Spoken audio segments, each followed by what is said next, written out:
우리 자리에서 일어나서 하나님 말씀 듣습니다. 누가복음 10장 25절에서 37절 말씀입니다. 제가 봉독합니다. 하나님 말씀을 잘 들으십시오. 어떤 율법 교사가 일어나 예수를 시험하여 이르되 선생님, 내가 무엇을 하여야 영생을 얻으리이까? 예수께서 이르시되 율법에 무엇이라 기록되었으며 내가 어떻게 읽느냐?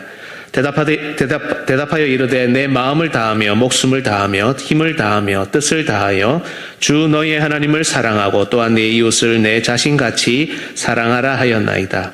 예수께서 이르시되 내 대답이 옳도다. 이를 행하라. 그러면 살리라 하시니 그 사람이 자기를 옳게 보이려고 예수께 여짜오되 그러면 내 이웃이 누구니이까? 예수께서 대답하여 이르시되 어떤 사람이 예루살렘에서 여리고로 내려가다가 강도를 만나매 강도들이 그 옷을 벗기고 때려 거의 죽은 것을 버리고 갔더라. 마침 한 제사장이 그 길로 내려가다가 그를 보고 피하여 지나가고 또 이와 같이 한 레위인도 그곳에 이르러 그를 보고 피하여 지나가되 어떤 사마리아 사람은 여행하는 중 거기 이르러 그를 보고 불쌍히 여겨 가까이 가서 기름과 포도주를 그 상처에 붓고 싸매고 자기 짐승에 태워 주막으로 데리고 가서 돌보아 주니라. 그 이튿날 그가 주막 주인에게 데나리온 둘을 내어주며 이르되 이 사람을 돌보아 주라. 비용이 더 들면 내가 돌아올 때에 갚으리라 하였으니 내 생각에는 이 세 사람 중에 누가 강도 만난 자의 이웃이 되겠느냐? 이르되 자비를 베푼 자니이다. 예수께서 이르시되 가서 너도 이와 같이 하라 하시니라. 아멘. 자리에 앉아 주십시오. 오늘 본문은 소위 선한 사마리아인 비유라고 부르는 그런 비유입니다. 저는 지난 2년 동안에 한 번도 예수님의 비유에 관해서는 설교하지 않았습니다. 그리고 오늘 드디어 예수님의 비유 하나를 선택해서 설교합니다. 평소에 여러분은 비유라는 것을 어떻게 생각해 오셨습니까? 아마 대부분 이렇게 생각하셨을 겁니다.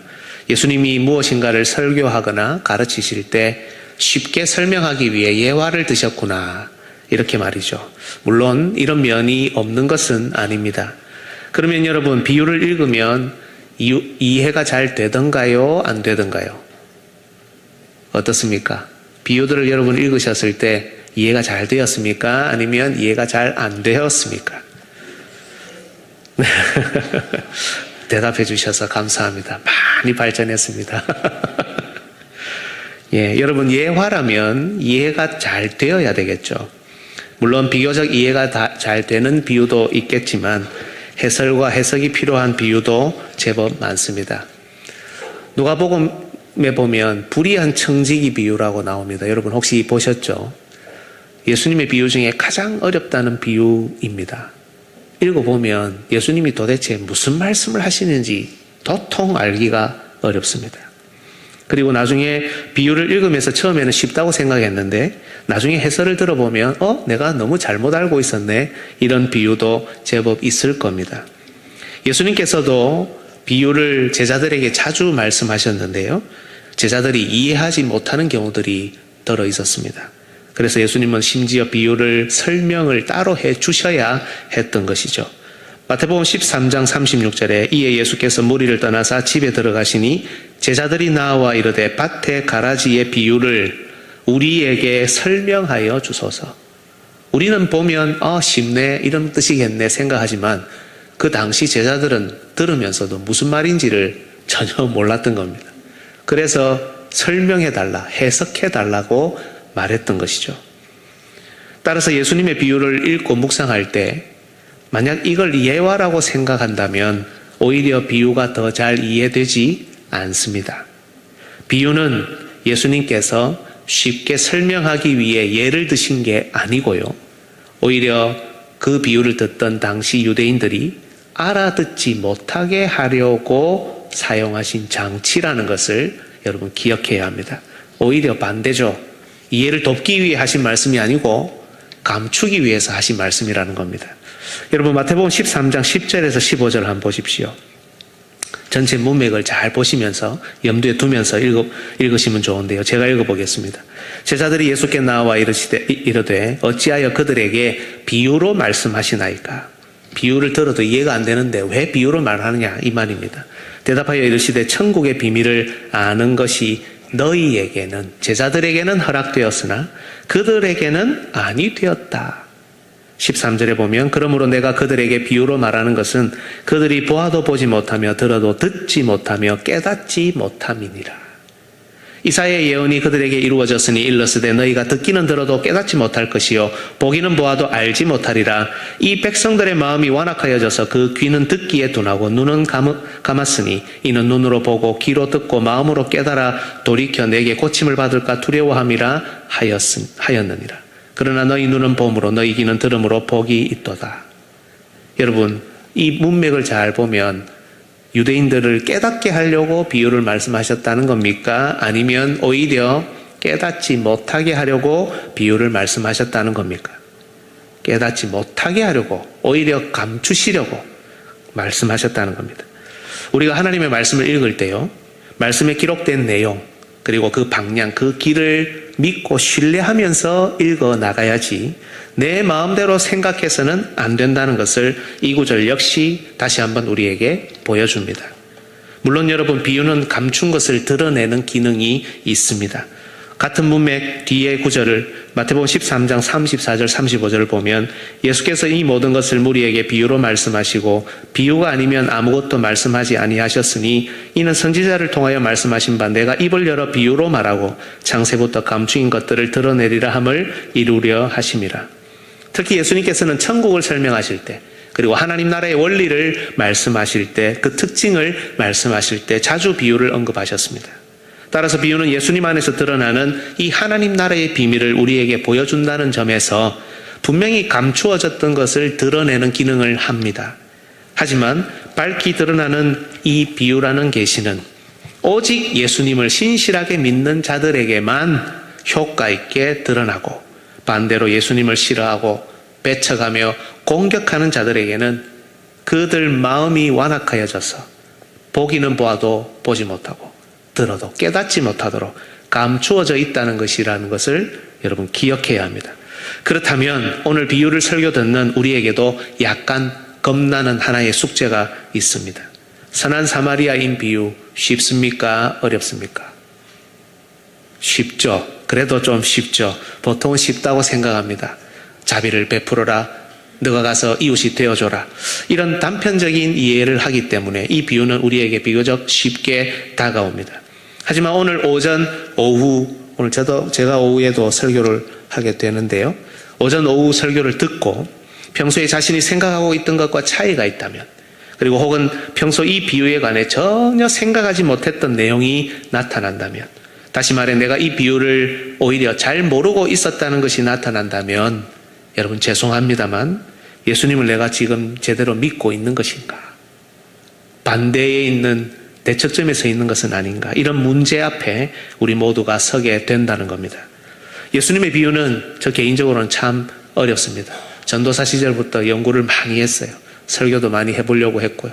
할 때마다 신나고 즐거웠지만 참 괴로웠습니다. 무슨 뜻일까? 무슨 의미가 더 있을까? 그래서 참 쉽게 설교하고 잘 설교하기가 쉽지 않았고 어려웠습니다. 그래서 지난 2년 동안 한 번도 비유를 설교하지 않았던 것 같습니다. 하지만 여러분, 오늘 설교 후에 저와 여러분의 부족함이 드러나더라도 결코 실망해서는 안 되고 실망할 필요도 없습니다. 지금도 우리 주 예수 그리스도께서는 우리가 말씀으로 더 깊이 들어가가 하나님의 뜻을 발견하기를 원하시기에 오늘도 우리에게 이 말씀을 열어주시기 때문입니다. 분명히 부족함이 드러납니다. 말씀 앞에 서 있을 때마다 먼저는 저의 부족함이 드러날 것이고, 그리고 회중들 여러분의 부족함도 드러날 겁니다. 하지만 그 부족함을 하나님 앞에서 인정하고 고백하며 앞으로 더 말씀을 읽고 묵상하여 깊이 붙들고 살아야 되겠다고 다짐한다면 그것이야말로 오늘 비유를 우리에게 설교해 주시는 하나님의 뜻일 겁니다. 비유에 관한 이런 기본적인 이해와 함께 오늘 본문으로 들어갑니다. 여러분, 오늘 선한 사마리아인의 비유, 이 결론이 무엇입니까? 37절 제일 마지막 구절을 보면 가서 너도 이와 같이 하라. 앞구절과 연관해서 생각하면 가서 너도 이웃이 되어 자비를 베풀어라, 이렇게 마무리하는 것으로 보입니다.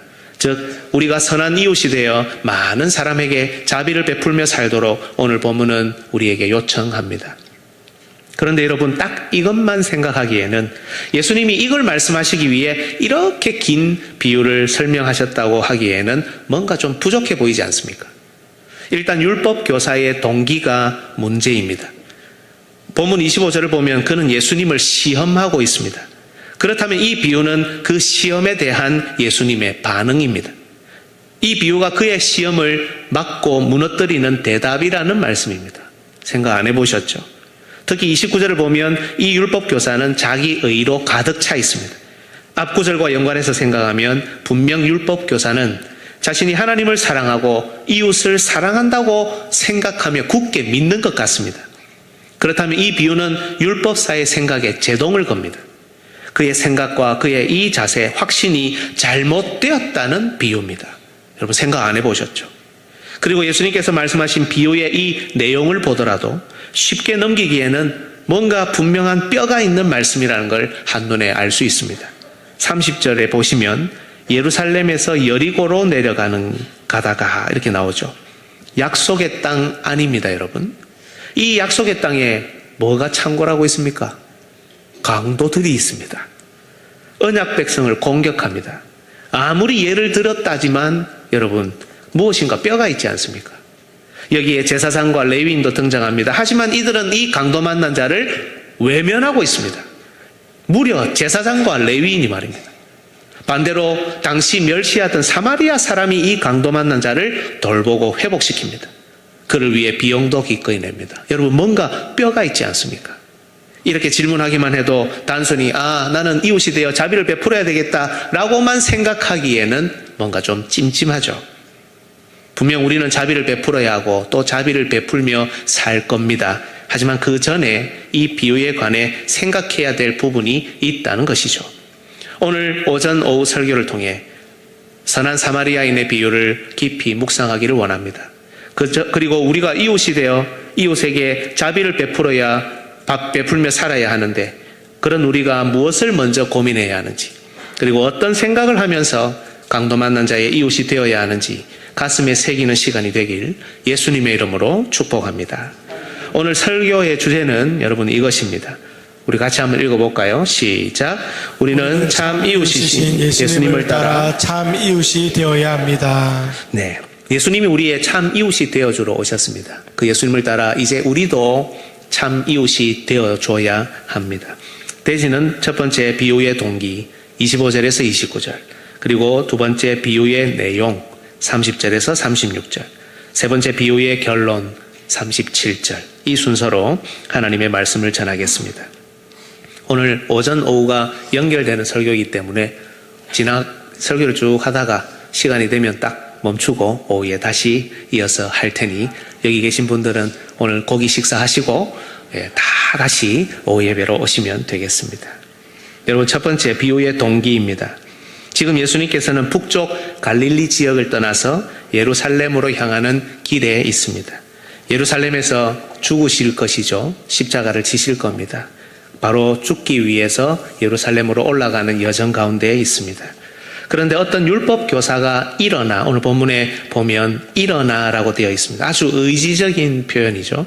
어떤 율법 교사가 일어나 예수님을 시험하러 왔습니다. 이전에도 예수님을 시험한 아주 못된 놈이 하나 있었습니다. 누굽니까?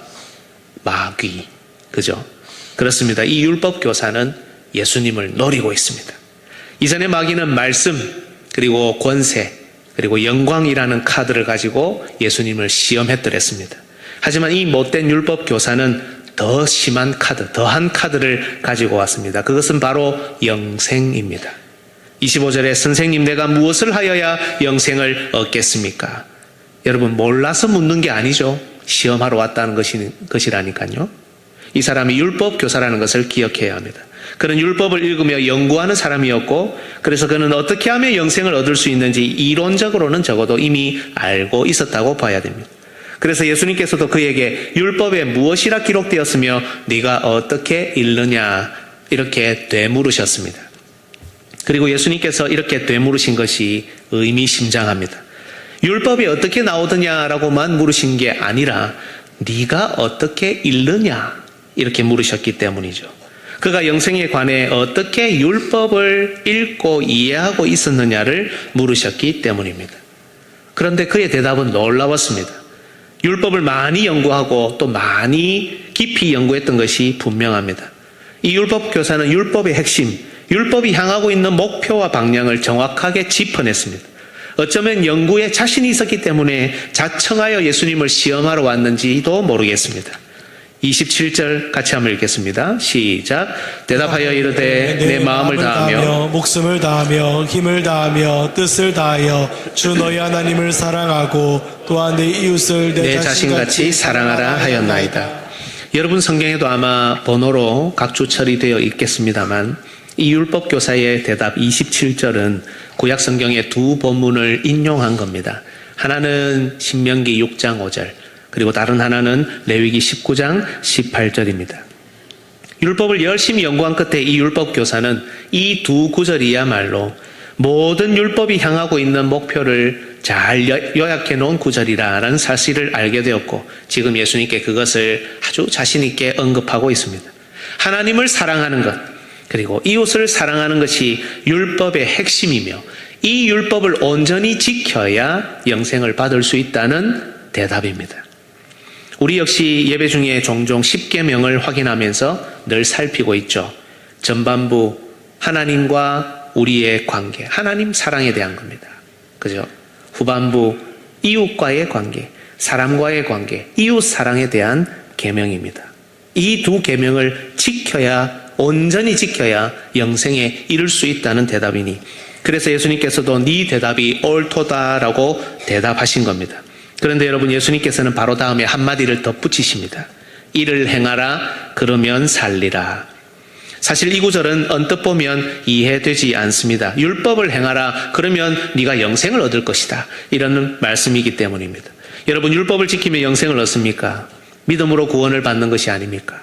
그렇다면 구약에는 율법을 지켜서 구원을 받고 신약에는 복음을 믿어서 구원받습니까? 아니죠. 구약이든 신약이든 오직 의인은 믿음으로 말미암아 삽니다. 그런데 왜 예수님께서는 이런 말씀을 덧붙이시는 겁니까? 예수님께서 덧붙이신 이 말씀은 비록 본문에는 나오진 않지만 역시 구약 성경의 인용입니다. 예수님이 덧붙이신 말씀이 28절이죠. 내 대답이 옳다다. 이를 행하라 그러면 살리라. 이를 행하라 그러면 살리라. 이 부분이 구약 성경의 인용이라는 겁니다. 레위기 18장 5절, 방금 읽었던 것과 비교하면서 한번 보시죠. 같이 읽습니다. 너희는 내 규례와 법도를 지키라. 사람이 이를 행하면 그로 말미암아 살리라. 나는 여호와이니라. 네, 내 규례와 법도를 지키라. 이를 행하면 사람이 영생을 얻을 것이다, 살 것이다, 이렇게 말씀합니다. 이외에도 이런 식의 표현이 율법서 곳곳에 있습니다. 여러분, 사실 하나님께서는 이스라엘 백성이 율법을 받기도 전에 출애굽시키셨고 구원하셨습니다. 즉 율법은 구원의 조건이 아니었습니다. 그죠? 율법을 지켜야 구원받는 것이 아니었습니다. 그런데 왜 하나님께서 이렇게 말씀하시는 겁니까? 출애굽한 이스라엘 백성에게 구원의 결과로 주신 이 율법이 그들이 구원받았다라는 증거이기 때문입니다. 그들이 구원받았기 때문에 그 행함을 증거로 드러내야 한다는 것입니다. 구원받았기 때문에 당연히 하나님을 사랑하고 구원받았기 때문에 당연히 이웃을 사랑해야 한다는 의미입니다. 그러나 여러분, 여기에는 또 하나의 구원의 경륜이 숨어져 있습니다. 사실은 아무도 율법을 지킬 수 있는 사람이 없죠. 이 세상에 예수님 외에는 그 누구도 율법을 온전히 지킨 사람이 없습니다. 이스라엘 백성이 율법은 알고는 있습니다. 하나님 사랑, 이웃 사랑이 구원의 결과라는 것을, 내가 하나님을 사랑해야 되겠구나, 이웃을 사랑해야 되겠구나, 이 구원의 결과라는 것을 인식하고는 있습니다. 하지만 지키는 것은 또 다른 문제입니다. 구원받았다고 하지만 악한 본성의 지배를 받고 날마다 죄의 노예로 되돌아가려는 우리는 결코 우리 힘으로, 우리 스스로의 힘으로 이 율법을 온전히 지킬 수 없습니다. 따라서 이것을 행하라 그러면 살리라라는 예수님의 말씀은 사실은 하나님 사랑, 이웃 사랑의 계명을 아무도 행할 수 없다는 죄인된 인간의 한계를 드러내시는 말씀입니다. 그리고 예수님은 지금 영생이라는 문제로 시험하는 율법 교사에게 이 말씀으로 대답하고 계십니다. 자신은 영생 받았다라고 생각하는 것이 확실한 이 율법 교사의 확신에 이를 행하라 그러면 살리라라고 하시며, 그가 지금 하나님 사랑, 이웃 사랑의 율법의 정신을 전혀 지키지 못하고 있다고 책망하며 반문하고 계시는 것입니다. 그의 자만을 깨트리십니다. 그런데 이 율법 교사는 굴하지 않습니다. 29절, 자기를 옳게 보이려고, 자기를 옳게 보이려고, 지금 자신이 얼마나 하나님을 사랑하고 이웃을 사랑하는지를 보이기 위해, 즉 자신이 영생을 소유했다는 것을 증명하기 위해 그 다음 말을 이어갑니다. 그러면 내 이웃이 누구입니까? 이건 역시 몰라서 묻는 게 아니죠. 율법 교사가 예수님을 시험하고 있다는 것을 기억하십시오. 바로 이 지점이 율법 교사가 예수님을 올무로 묶으려는 부분입니다. 즉 율법 교사는 선생이여 당신이 틀렸습니다. 나보고 영생을 얻지 못했다고 하시는데, 율법서를 보십시오. 구약 성경을 보십시오. 하나님 사랑, 이웃 사랑의 계명을 실천하면, 이를 행하면 산다고 하지 않았습니까? 나는 하나님을 사랑했고 이웃을 사랑했습니다. 당신은 이웃이 정말 누군지 모릅니까? 나는 내 이웃을 모두 다 사랑했습니다. 이 표현인 겁니다. 여러분, 율법 교사가 이렇게 되묻는 것은 이유가 있습니다. 그가 생각하고 있는 이웃과 예수님이 생각하시는 이웃이 달랐기 때문입니다. 사실 예수님 당시 유대인들은 이웃을 구분지었습니다. 자신이 살필 이웃, 무관심해도 될 사람들, 아니 심지어 하대해도 될 사람들을 구분지어 버렸습니다. 우리 생각에는 그렇게 살면 안 될 것 같지 않습니까? 그런데도 이들은 이렇게 구분하면서 이것을 율법을 잘 지키는 것으로 이해하고 믿고 확신했습니다. 오늘 본문 27절, 내 이웃을 내 자신같이 사랑하라 하였나이다. 이 율법 교사의 이 말은 앞에 말씀드렸듯이 레위기 19장 18절의 인용입니다. 레위기 19장을 한번 보십시다. 19장 17절 18절 제가 읽어볼게요. 너는 내 형제를, 여기 형제라는 단어를 잘 보십시오. 마음으로 미워하지 말며 내 이웃을 반드시 견책하라. 앞에 형제, 뒤에 이웃. 형제가 이웃이라는 말이죠. 그러면 내가 그에 대하여 죄를 담당하지 아니하리라. 원수를 갚지 말며, 동포를, 같은 민족을 의미합니다. 이스라엘 12지파. 원망하지 말며 내 이웃 사랑하기를 내 자신같이 사랑하라. 나는 여호와니라. 이 구절을 보면 그들의 이웃은 형제, 즉 이스라엘 12지파에 속한 사람들만 가리키는 것으로 보입니다. 실제로 이 구절 다음 구절인 19절을 한번 보십시오. 같이 읽어볼까요? 시작. 너희는 내 규례를 지킬지어다. 내 가축을 다른 종류와 교미시키지 말며 내 밭에 두 종자를 섞어 뿌리지 말며 두 재료로 직조한 옷을 입지 말지며. 네, 다른 종류의 가축을 교미시키지 말고, 두 종류, 내 밭에 두 종자를 섞어서 뿌리지 말고, 두 재료로 직조한 옷을 입지 말고. 이 무슨 규례죠? 동물법 같고 식물법 같고 또 옷을 만들어 입는 법을 말하는 것 같은데, 여러분 쉽지 않은 내용이지만 앞에 문맥을 잘 고려해 보면 하나님의 백성과 이방인이 서로 섞이면 안 된다는 것을 상기시켜주는 규례입니다. 즉 이웃과 이방인을 분명히 구분하는 것처럼 이 문맥이 보인다는 겁니다. 그러니 이 율법 교사가 그게 눈에 들어왔던 것이겠죠. 또한 이 구절 아래로 쭉 내려가 보면 피체 짐승을, 동물을, 고기를 먹는 것, 점치는 것과 술법을 행하는 것, 죽은 자를 위해서 문신하는 것, 이런 이교도의 문화와 생활 방식에 물들지 않도록 이스라엘 백성을 철저하게 경계시키고 있습니다. 따라서 이들의 이웃은 오직 그들의 형제, 동포, 이스라엘 백성만 의미하는 것처럼 보입니다. 그런데 여러분, 이 문맥 더 밑에 내려가면 또 다른 구절이 있는데요. 레위기 19장 33절에서 34절 제가 읽어보겠습니다. 거류민이, 옛날 번역에는 타국인이라고 되어 있습니다. 너희의 땅에 거류하여 함께 있거든 너희는 그를 학대하지 말고 너희와 함께 있는 거류민을 너희 중에서 나은 자같이 여기며 자기같이 사랑하라. 너희 중에서 나은 자같이 여기고 자기같이 사랑하라. 이 무슨 말입니까? 자기 민족으로, 자기 동족처럼 사랑해라는 말씀입니다.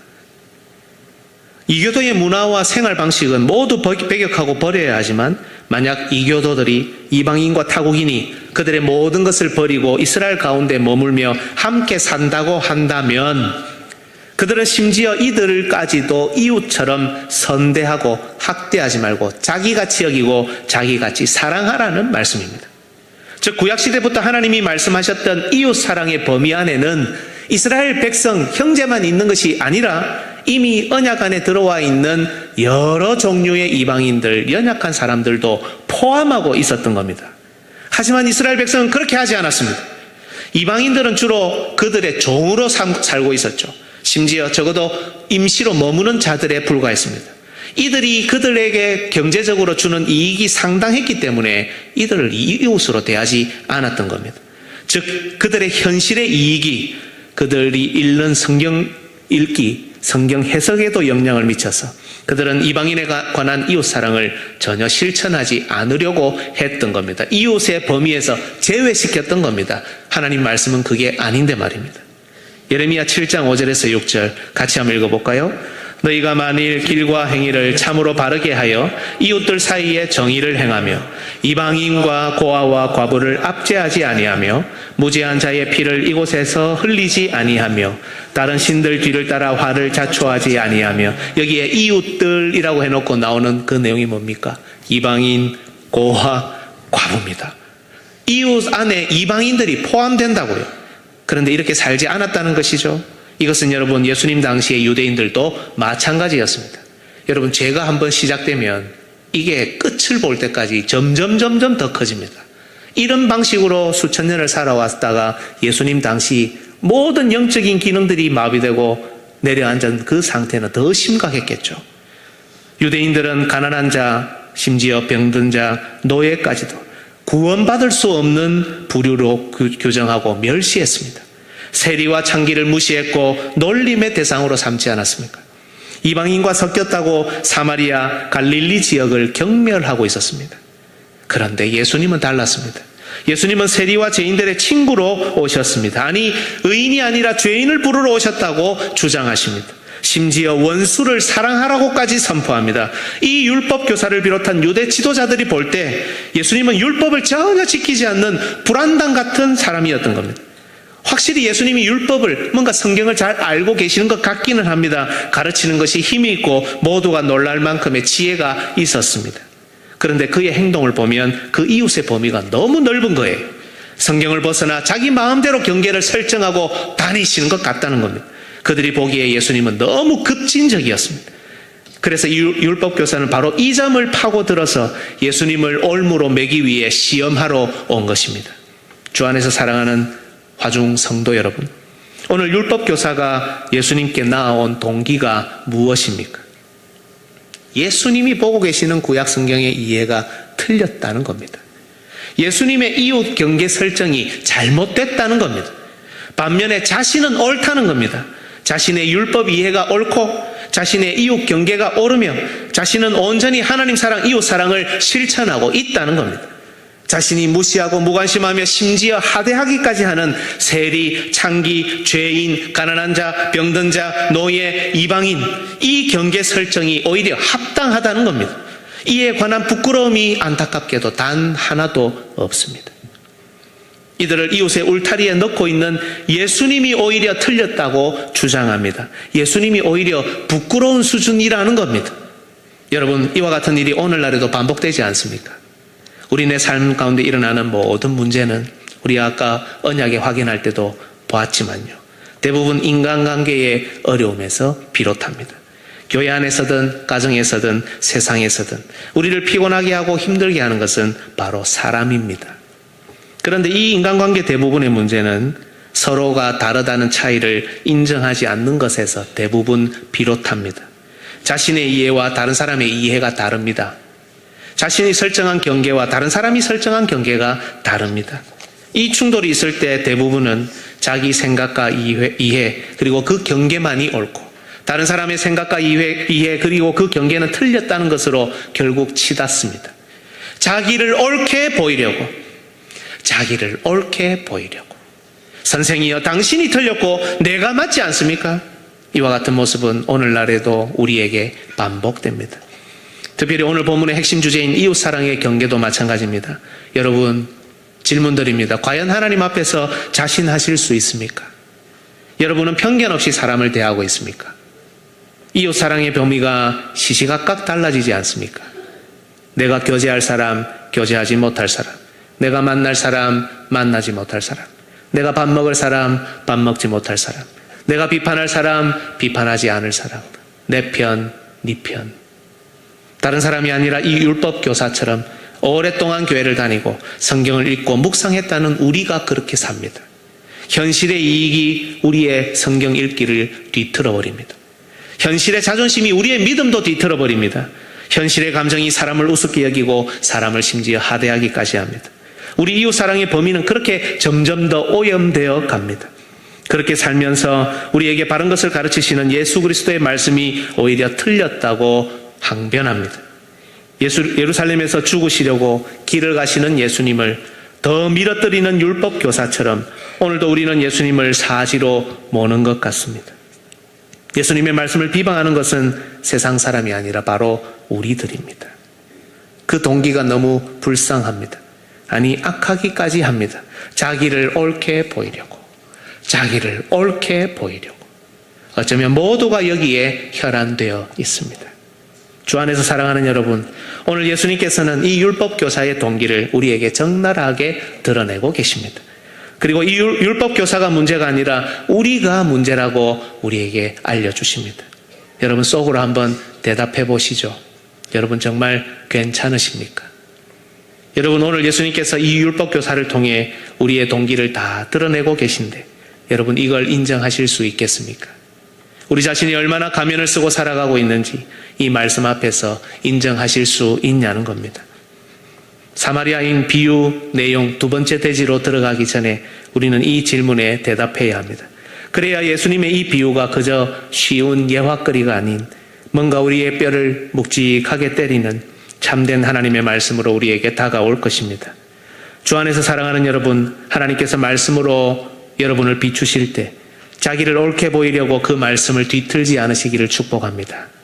현실의 문제가 우리의 믿음, 우리가 읽는 말씀을 뒤틀지 않을 때 그것을 있는 그대로 우리를 비추는 도구로 삼을 때 그때 우리는 하나님의 은혜로운 인도하심을 맛보고 채울 수 있을 것입니다.